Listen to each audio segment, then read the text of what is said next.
Well, good evening, YouTube. Scott here, and it is January the 6th, and I'm out here in the garage again, and continuing to work away on the Goldwing.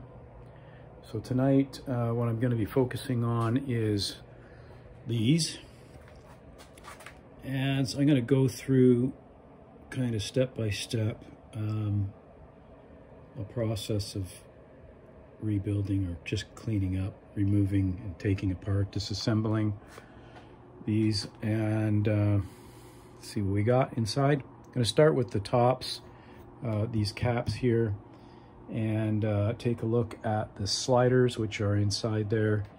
I'm going to pull those out, and then I'm going to flip it over and get at the bottom where the other pieces are, and so I will check in every now and then and let you know how things are progressing. Okay, so here we go. I got the bottoms off the carbs, the floats, and the needles and everything are still in here. Nothing too obvious, just looking at the float positioning as it sits, just the way it's sitting here. The only thing that may be a little bit off is if you look at this float here compared to the other ones, this one, that one, that one, it may be slightly higher into the bowl, or as it sits actually lower. So I'll have to measure those to see where they're at. Gas, I know.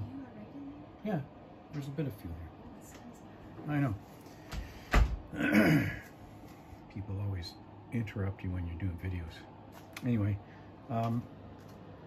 the float bowls, these look fairly dirty.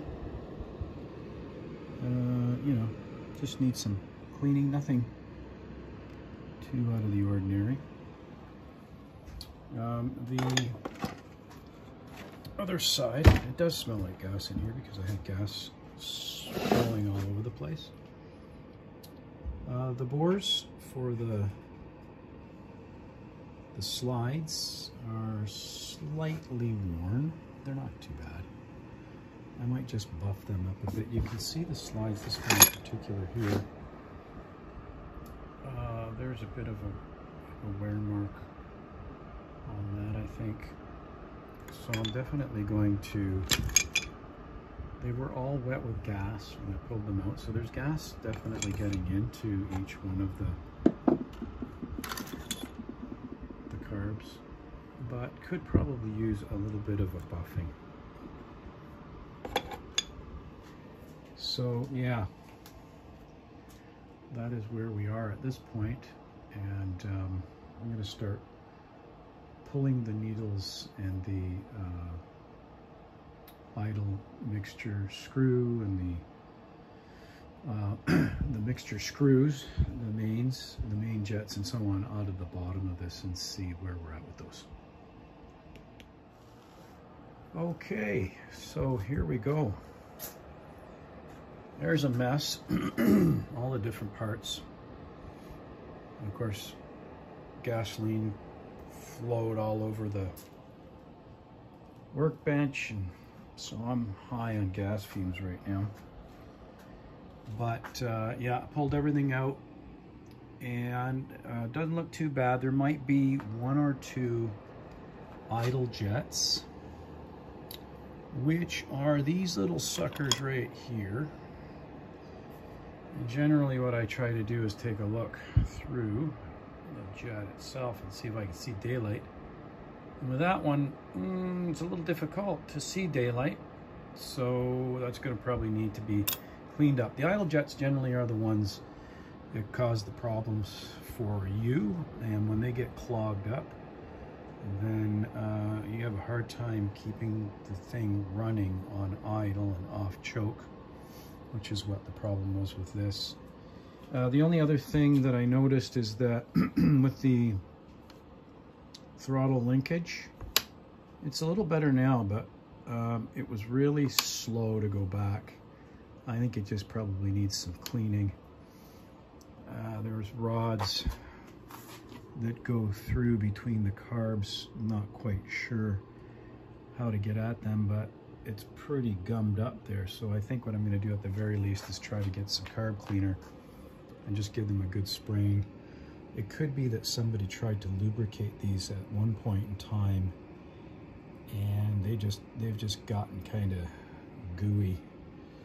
So yeah, there she is. She's apart, and now is time for the cleaning and then the resetting. Interesting that this particular float is a strange color compared to the other floats. Just noticed that. Not sure if that means anything. I'll have to try to remember what carb that came from. It was actually from this carburetor over here, because when I flipped the carbs over, I reversed the order of them. So if I put this back, that sucker's heavy. If I put this back like this, and this is the back of the carburetor, then this would be number 1 and this would be number 3. That's interesting. This is number 2 and this is number 4. Inside these things, I noticed there was a bit of dirt. And I wonder if the fact that number 3, that I was having some difficulties with number 3, whether that has anything to do with this float. So I'm gonna have to check that out, make sure that this thing actually does float. It's got a nick on it, although maybe they all do. Let me check this one. Yeah, they all have those little indentations in them. Well, I'll do a float test to see if this thing floats, because if it doesn't float, then that could be why number 3 was getting too much fuel. Yeah, interesting. Okay, we'll keep you posted, guys. Have a good night. Just a quick postscript.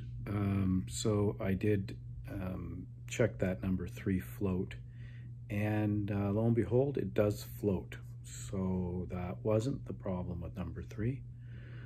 And so we'll just continue through the process, and I think eventually whatever was happening there is going to either reveal itself or we're going to fix it. One of the two. So we'll see you next time. Thanks for watching.